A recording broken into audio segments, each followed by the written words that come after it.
시청자 여러분 안녕하십니까? VOA 뉴스투데이 시작합니다. 도널드 트럼프 대통령은 일부 언론이 보도한 북한 김정은 위원장의 친서를 통한 평양 초청과 관련해 아마도 가지 않을 것이며 아직 준비가 돼 있지 않다고 밝혔습니다. 트럼프 대통령은 16일 백악관에서 북한 방문 계획이 있느냐는 기자 질문에 이같이 답하며 미래 어느 시점에 그러길 바란다고 말하고 이어 김 위원장도 미국 방문을 원한다고 확신하지만 그것도 준비가 돼 있지 않다며 아직 가야 할 길이 있다고 생각한다고 말했습니다. Probably not. I don't think it's ready. I don't think we're ready for that. I would do it sometime, at some time in a later future. And depending on what happens, I'm sure he'll love coming to the United States also. But no, I don't think it's ready for that. I think we have a ways to go yet. 국제원자력기구 IAEA 총회가 막을 올렸습니다. 트럼프 대통령은 북한의 비핵화를 위해 계속 노력할 것이라고 밝혔습니다. 유럽연합은 북한의 구체적인 비핵화 조치를 촉구했습니다.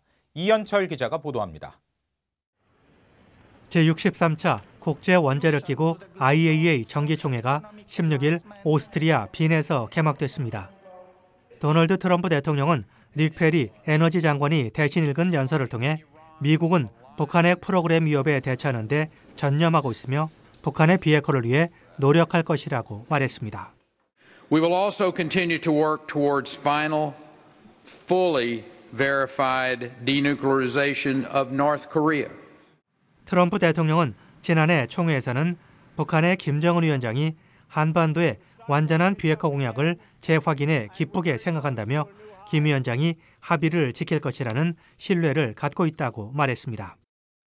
유럽연합은 북한에게 완전한 비핵화와 이를 위한 구체적인 비핵화 조치를 취하라고 촉구하면서 엄격한 대북 제재 이행을 강조했습니다.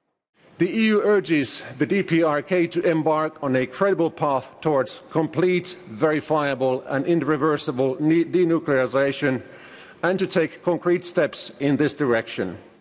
영국은 북한의 최근 미사일 발사들과 유엔 결의 위반에 중대한 우려를 표시했습니다. 그러면서 북한이 비핵화를 향한 구체적인 조치를 취할 때까지 제재가 유지돼야 한다고 말했습니다. 또 일본은 북한 비핵화 달성에 검증이 필수적이라면서 모든 나라들이 안보리 관련 결의들을 전면적으로 이행하는 것이 매우 중요하다고 강조했습니다. 63차 IAEA 정기총회는 오는 20일까지 계속됩니다.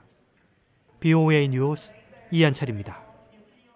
미국 국무부는 북한이 몇 주 내에 실무협상 개최를 기대한다고 밝힌 것과 관련해 합의된 시간과 장소에서 이런 논의를 할 준비가 돼 있다고 밝혔습니다.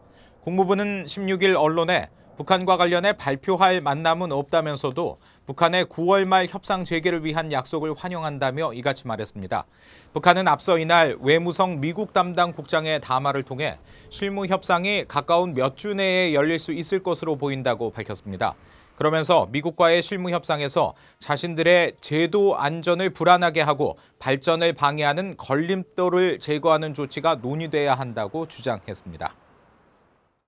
미국 정보기관이 북한의 군사시설과 동향을 정밀 파악하기 위해 민간 고해상도 위성사진 제공업체와 신규 계약을 체결했습니다.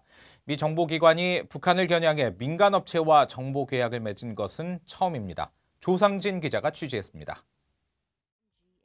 미국 국방부 산하 국가지리정보국은 감시위성이나 무인 비행기 드론을 통해 촬영한 고해상도의 항공사진과 영상을 분석해 정보를 수집하는 기관입니다. 중앙정보국 CIA, 연방수사국 FBI 등과 함께 미국의 주요 5대 정보기관 중 하나로 꼽히는 국가지리정보국이 16일 북한 군사 관련 동향 파악을 위해 민간 지리정보 분석업체 올소스 애널리시스와 신규 계약을 체결했습니다. 1년간 약 196만 달러, 약 23억 원 규모로 미국 정보기관이 북한을 겨냥해 민간업체와 정보 협력을 맺은 첫 사례입니다. 국가지리정보국은 북한 군사시설과 군 동향에 대한 정찰과 감시 업무를 원활히 하기 위해 계약했으며 앞으로 구체적인 군사 관련 정보 자료를 제공받게 될 것이라고 VOA에 밝혔습니다. 로버트 샤프 국가지리정보국장은 연례 지리정보 관련 행사에 참석해 지리정보의 중요성에 대해 강조했습니다.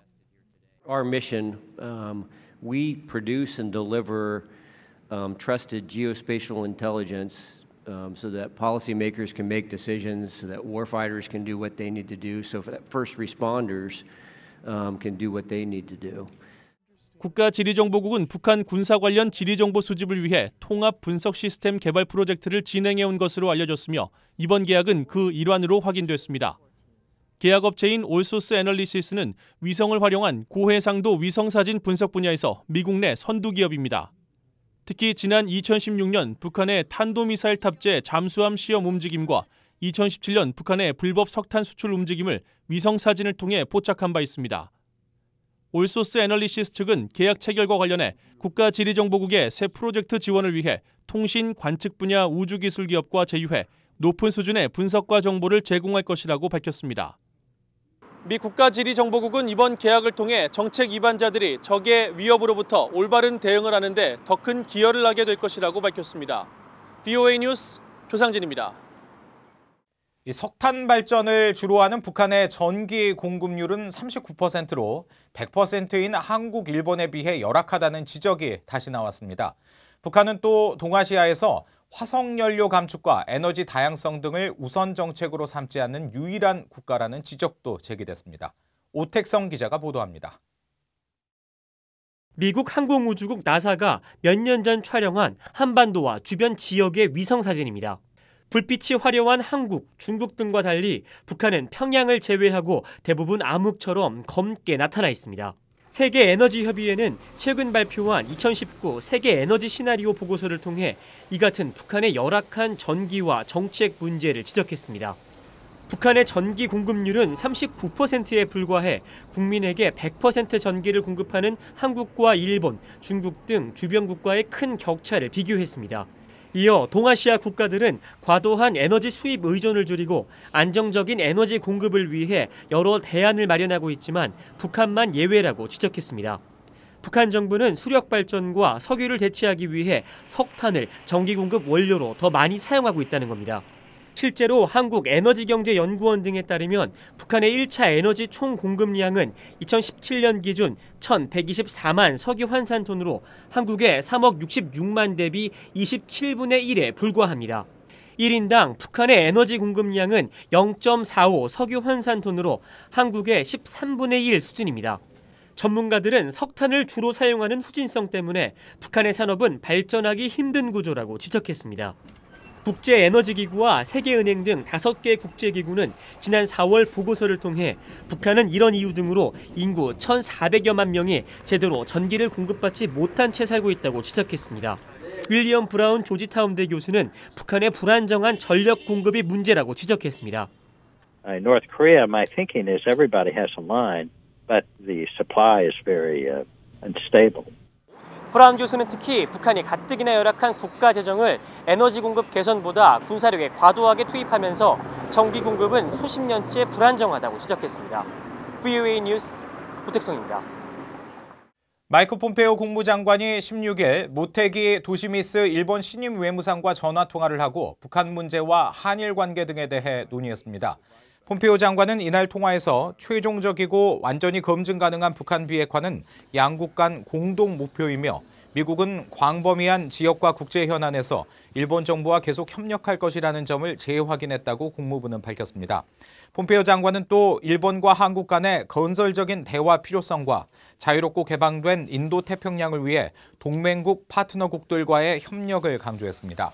아베 신조 일본 총리는 최근 개각을 통해 그동안 미일 무역 협상을 담당해온 모테기 경제재생상을 외무상으로 발탁하고 고노다로 외무상을 방위상에 임명했습니다. 한편 아베 신조 일본 총리가 김정은 북한 국무위원장에게 조건 없는 정상회담을 다시 제안했습니다. 아베 총리는 16일 일본인 납북 피해자 가족 집회에 참석해 문제 해결을 위해 일본이 주체적으로 노력하지 않으면 안 된다며 조건 없이 김정은 위원장과 직접 마주보겠다고 밝혔습니다. 이어 17일은 2002년 평양에서 북한과 정상회담이 열린 지 17년이 되는 날이라고 강조하면서 납치 피해자들도 나이가 들고 있어 한순간이 시급하다고 말했습니다. 아베 총리는 최근 프랑스에서 열린 주요 7개국 G7 정상회의에서 납치 문제 해결을 위한 일본 입장에 모든 참가국이 지지했다고 강조했습니다. 이상으로 VOA 뉴스투데이 마칩니다. 함께해 주신 여러분 고맙습니다.